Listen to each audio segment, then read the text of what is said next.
여러분, 프리미엄, 이 한 단어로 한국 식료품 시장에 말 그대로 새벽을 열었던 기업이 있죠. 바로 마켓컬리입니다. 그런데요, 이 화려한 성장 스토리 뒤에 사실은 생존을 건 아주 거대한 도박이 숨어 있었다는 사실 알고 계셨나요? 오늘 저희가 그 드라마틱한 여정 속으로 한번 깊숙이 들어가 보겠습니다. 자, 오늘 우리가 함께 살펴볼 컬리의 여정은 이렇습니다. 먼저 어떻게 새벽을 연 아이디어가 나왔는지부터 시작해서요. 그 뒤에 찾아온 폭발적인 성장통과 위기, 그리고 이걸 타개하기 위한 뷰티컬리의 승부수. 하지만 거인들과의 경쟁은 이제부터가 진짜죠.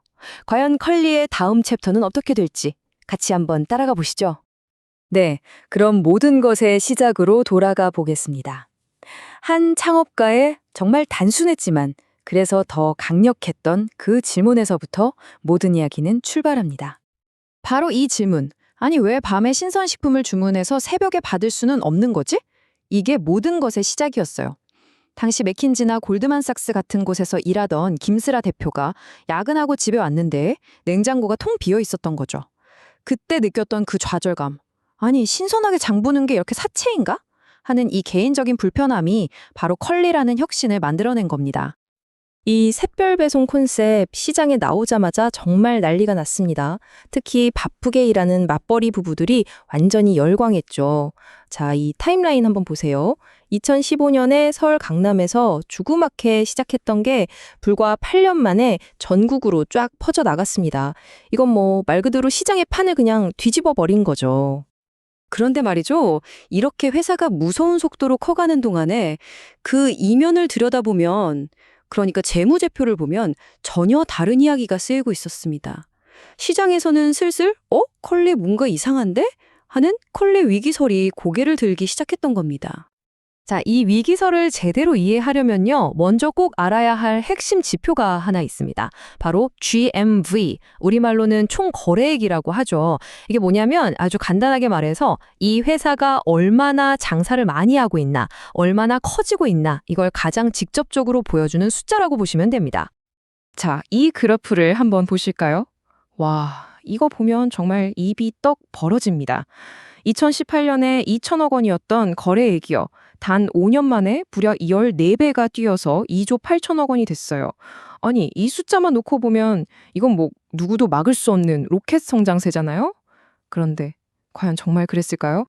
그런데 바로 다음 슬라이드를 보면 분위기가 완전히 바뀝니다. 바로 이거예요. 몸집, 그러니까 전체 거래액은 커졌는데 정작 성장의 엔진이라고 할 수 있는 성장률이 꺼져가고 있었던 겁니다. 한번 보세요. 64%에 달했던 성장률이 불과 2년 만에 2%가 됐습니다. 이건 뭐 말 그대로 절벽에서 뚝 떨어진 거죠. 당연히 투자자들은 경악했고 한때 4조 원의 가치를 인정받던 유니콘 기업이 순식간에 6,300억 원짜리가 됐습니다. 떠돌던 위기설이 현실이 되는 순간이었죠. 아니, 도대체 왜 이런 일이 벌어진 걸까요? 그 문제의 핵심이 바로 이 파이 차트 안에 있습니다. 보시면 매출의 76%, 그러니까 거의 대부분이 어디서 나왔죠? 바로 신선식품입니다. 근데 이게 그냥 신선식품이 아니라 직매입 방식이에요. 이건 마진도 별로 안 남고 재고 부담은 엄청나게 큰 구조거든요. 그러니까 팔면 팔수록 창고에는 안 팔린 물건이 쌓이고 비용은 계속 늘어나는 그런 성장의 딜레마에 빠져버린 겁니다. 자, 이런 절체절명의 위기 속에서 컬리가 정말 회사의 운명을 건 승부수를 하나 던집니다. 그게 바로 2022년 말에 등장한 뷰티컬리였어요. 지금까지 자기들의 주 무기였던 식품이 아니라 전혀 다른 뷰티라는 카테고리로 정면 돌파를 시도한 거죠. 그 전략의 핵심이 바로 이겁니다. 1P와 3P 모델의 차이. 왼쪽의 1P, 직매입은요. 컬리가 직접 물건을 다 사서 창고에 쌓아두고 파는 아주 무거운 방식이에요. 근데 여기서 벗어나서 오른쪽의 3P, 마켓플레이스 모델로 가자는 거죠. 이건 그냥 판매자들 들어와서 물건 팔게 해주고 자기는 중간에서 수수료만 챙기는 훨씬 가벼운 모델입니다. 특히 돈이 되는 비식품 분야에서 이 전략을 쓰기 시작한 겁니다.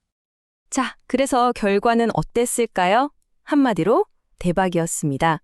그야말로 극적이었죠. 뷰티컬리가 이끌었던 3P, 즉 마켓플레이스 비식품 분야가 무려 72%라는 정말 경이로운 성장률을 기록합니다. 다른 카테고리들 성장률을 그냥 압도해버린 거예요. 컬리가 던졌던 승부수가 정확하게 먹혀 들어간 순간입니다. 이 모든 변화가 만들어낸 최종 결과물이 바로 이 표 안에 다 담겨 있습니다. 보세요. 매년 수천억 원씩 눈덩이처럼 불어나던 적자가 점점 줄어들죠? 그러더니 마침내 2025년 1분기 창사 이래 처음으로 분기 흑자를 기록하는 역사적인 이정표를 세웁니다. 와, 컬리가 드디어 그 길고 어두웠던 적자의 터널 끝에서 빛을 보게 된 거죠. 하지만 여러분, 흑자 전환했다고 해서 모든 게 끝난 걸까요? 천만에요. 전쟁은 이제부터 시작입니다. 오히려 이제 컬리는 업계의 거인, 그리고 작지만 아주 강한 경쟁자, 이 둘 사이에 딱 끼어서 더 힘든 싸움을 해야 하는 상황에 놓이게 됐습니다. 이 표를 보시면 컬리가 처한 냉혹한 현실이 그대로 보입니다. 자, 규모를 볼까요? 쿠팡이 약 56조 원인데 컬리는 3.2조 원. 1분의 1도 안 되죠? 그럼 수익성은 어떠냐? 오아시스는 꾸준히 흑자를 내온 아주 알짜배기 회사인데 컬리는 이제 겨우 적자에서 벗어났을 뿐입니다. 말 그대로 거인과 알짜 강소기업 사이에 낀 샌드위치 신세가 된 거죠. 이게 다가 아닙니다. 옆을 보면 SSG닷컴의 신세계, 롯데온의 롯데 같은 전통의 유통 공룡들이 버티고 있고요. 또 야심차게 키운 뷰티 사업은요. 올리브영이라는 넘을 수 없는 벽, 절대 강자와 정면으로 싸워야 합니다. 이건 뭐 말 그대로 사방이 다 적인 그런 치열한 전쟁터 한가운데에 서 있는 셈이죠. 자, 그럼 이렇게 험난한 경쟁 속에서 살아남기 위해 컬리가 꺼내든 다음 카드는 과연 무엇이었을까요? 컬리가 찾은 해답은 바로 동맹이었습니다. 그리고 그 상대는 바로 3,400만 명의 사용자를 가진 거인 네이버였습니다. 컬리 이용자가 320만 명이니까 이건 뭐 비교조차 할 수 없는 숫자죠. 바로 이 어마어마한 트래픽을 등에 업고 성장의 한계를 돌파하겠다. 바로 이게 컬리의 전략입니다. 이렇게 흑자 전환에 성공하고 네이버라는 강력한 동맹까지 얻었습니다. 이 모든 것들이 향하는 최종 목적지는 아마도 미국 나스닥 상장일 겁니다.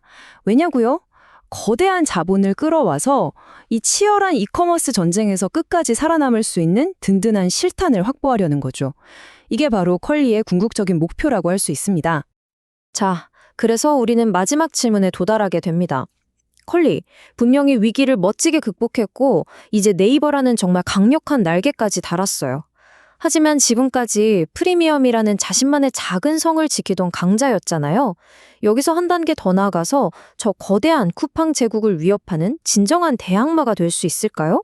어쩌면 컬리의 가장 크고 가장 위험한 도박은 바로 지금부터가 시작일지도 모르겠습니다.